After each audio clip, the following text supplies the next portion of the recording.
जम्मू काश्मीरमध्ये विधानसभेच्या निवडणुका होऊ घातलेल्या आहेत आणि त्याच्यावरून एक गदारोळ परत एकदा विरोधकांनी करायला सुरुवात केलेली आहे. आता याच्यातला मुद्दा जो आधीच यापूर्वी सुद्धा आलेला होता की तो मुद्दा असा होता की त्या ठिकाणच्या मतदारसंघाची फेररचना जी केल्या गेली होती, डिलिमिटेशन आयोग, मतदारसंघ पुनर्रचना, न्यायमूर्ती रंजना देसाई यांचा तो एक आयोग नेमलेला होता आणि त्या आयोगाने एक शिफारस अशी केली होती की जम्मूच्या ज्या जागा आहेत त्या जागांमध्ये 6 वाढ करावी. म्हणजे पूर्वी ज्या होत्या त्या 37 जागा होत्या, त्याच्याऐवजी आता त्या 43 असतील. आणि काश्मीरमध्ये ज्या जागा 46 आहेत त्याच्याऐवजी 47 कराव्यात. 1 चीच फक्त वाढ होती आहे. म्हणजे हा शिफारस रंजना देसाई आयोगाने केलेली होती. आणि लडाखच्या 4 जागा आहेत, लडाख वेगळं झाल्याच्यामुळे तो विषय संपला. म्हणजे आता नवीन याच्यामध्ये एकूण 47 जागा ज्या असतील त्या काश्मीरमधल्या असतील, 43 जागा ज्या असतील त्या ह्याच्यामधल्या असतील, जम्मूमधल्या असतील. बरं, हे कशामुळे झालेलं आहे? त्या ठिकाणची लोकसंख्या किती आहे त्या प्रमाणात त्या ठिकाणचे मतदारसंघ असावे. मी फार आकड्याचं जंजाळ तुमच्या समोर न ठेवता थोडंसं त्यातल्या सुटसुटीत असं सांगतो. एकूण 90 पैकी 47 म्हणजे 90 जागांपैकी 47 जागा आहेत. त्याच्यामध्ये जी काही एकूण सगळी म्हणून लोकसंख्या आहे ती 56% होते आणि एकूण जागापैकी त्यांना 55% जागा भेटलेल्या आहेत. तसंच तुम्ही जम्मूचं बघा, जम्मूमध्ये एकूण लोकसंख्येच्या ते 43% आहेत, 43.84 म्हणजे 44 जवळपास आहे. आणि जागा त्यांना भेटलेल्या आहेत 44.57. मध्ये एक साधारणतः तुमच्या डोक्यामध्ये असं येईल की 56% लोकसंख्या 55% लोकसंख्या आहे, 56% आणि 55% जागा आहेत. तसं इकडे 43 आणि 44 म्हणजे अगदी किरकोळ. जितकी लोकसंख्या आहे तितक्या जागा त्याप्रमाणे त्याला मंजूर झालेल्या आहेत. आता पुढचा जो अडचणीचा मुद्दा ज्याच्यावरून आता गोंधळ सुरू झालेला आहे, यापूर्वी जम्मू काश्मीरच्या विधानसभेमध्ये कोणी मतदान करावं त्याच्यावरती बंधनं होती.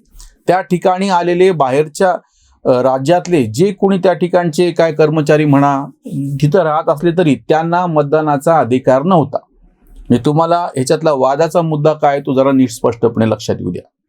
पहिली गोष्ट, जो आक्षेप घेतला जातो तो हा की जसं इतर राज्यांमध्ये जर तुम्ही आपल्या राहत्या जागेतून दुसरीकडे राहायला गेल्याच्या नंतर त्या ठिकाणी जेव्हा निवडणूक आहे त्याच्यापूर्वी जर तुम्ही निवडणूक आयोगाकडे जाऊन सांगितले की आता मी इकडे राहायला आलेलो आहे, आता माझं मतदान इथून पुढे या ठिकाणी असावं, तर तशी परवानगी आहे.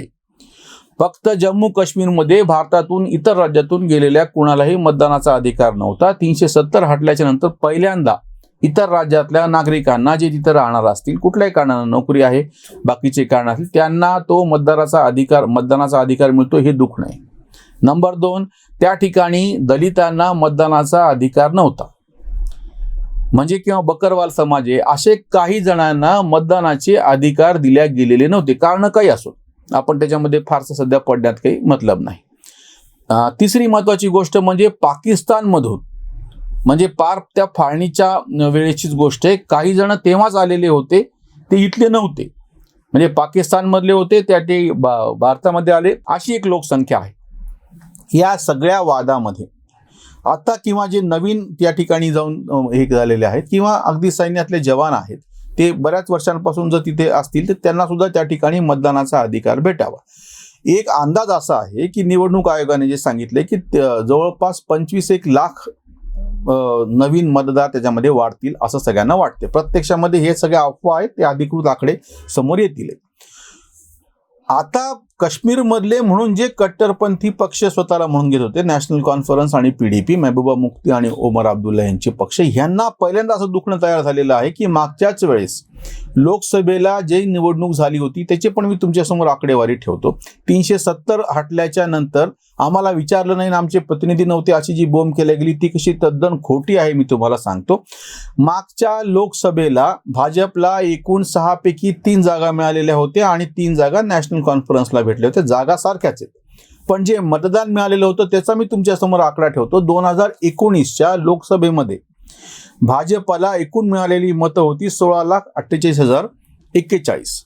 तो पण तक्ता आम्ही तुमच्यासमोर ठेवतो. आणि काँग्रेस, नॅशनल कॉन्फरन्स आणि PDP तिन्ही आपण असं समजूयात की 370 हटवू नयेत या बाजूने, आम्ही त्याच्यावर स्वतंत्र व्हिडिओ पण केलेला होता. त्या सगळ्यांच्या मतांची बेरीज होती 13,75,937.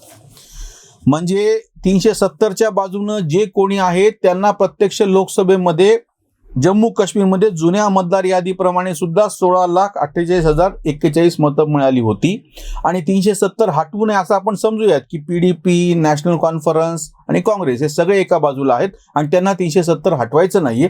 त्यांना लोकसभेच्या निवडणुकीची, कारण की विधानसभा झालेली नाही म्हणून मी लोकसभेची आकडेवारी तुमच्या समोर ठेवतो आहे.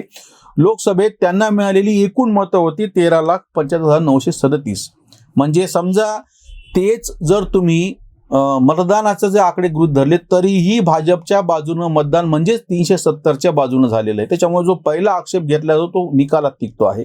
आता जे वाढलेलं मतदान आहे की ज्याच्यामध्ये तिथले त्या ठिकाणचे दलित आहेत आणि दलितांच्या जागा 16 जागा दलितांसाठी राखीव ठेवाव्यात.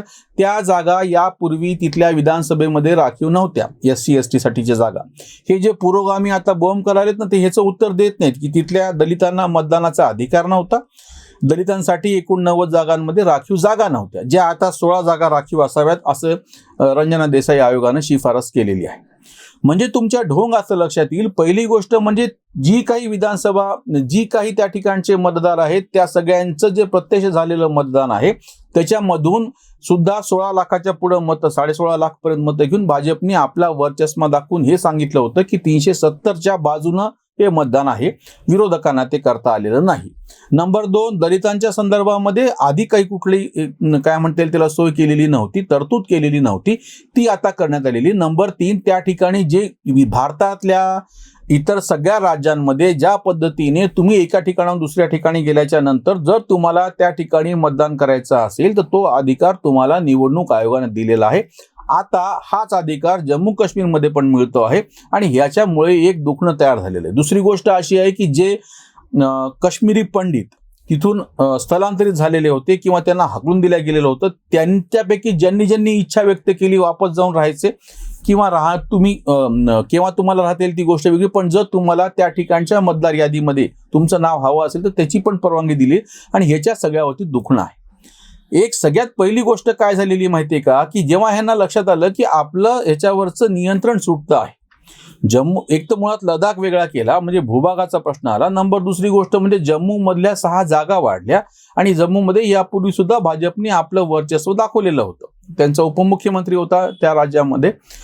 ह्या विधानसभेमध्ये जे वर्चस्व कायमस्वरूपी काश्मीरचं होतं त्याच्यामुळे आमच्यावर अन्याय होतो असं लडाखच्या लोकांचं म्हणणं होतं, ते आता वेगळे झाले, त्याचा मुद्दा संपला. आता जम्मूच्या लोकांचं जे म्हणणं होतं की आमच्यावरती अन्याय होतो, लोकसंख्येच्या प्रमाणामध्ये आम्हाला जागा भेटलेल्या नाहीयेत, त्या नवीन ह्याच्यामध्ये त्यांना त्यांच्या लोकसंख्येच्या प्रमाणामध्ये जागा आता मिळत आहेत.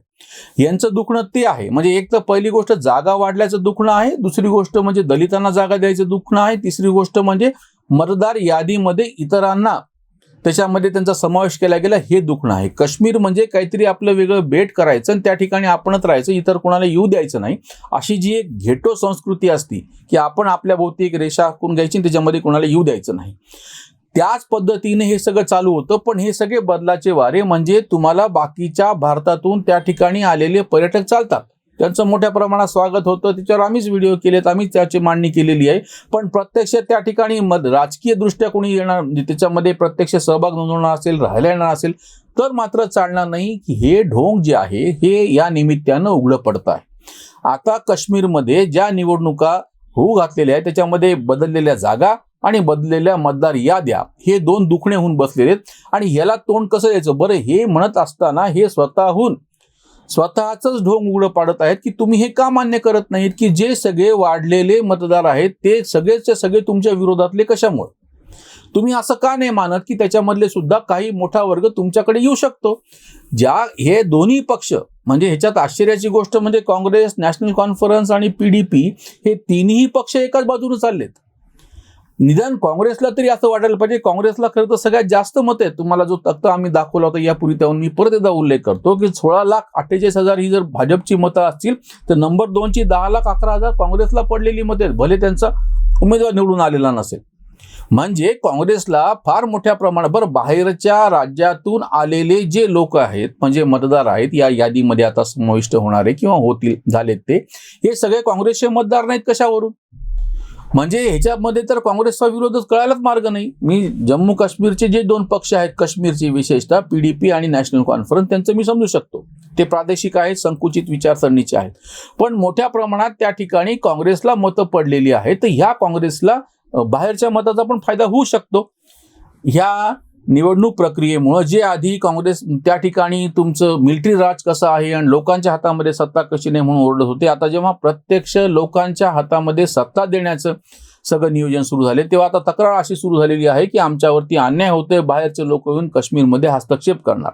याचा अर्थच असा होतो की ह्यांनी आत्ताच म्हणजे निवडणुकीच्या आधीच आपली हार पत्करलेली आहे आणि एकूण लोकशाहीच्या व्यापक याच्यामध्ये यापूर्वी सुद्धा गुलाम नबी आझाद महाराष्ट्रातून निवडून गेलेले होते, मुफ्ती मोहम्मद सैद युपी मधून निवडून गेले होते, ते ह्यांना चालत होतं.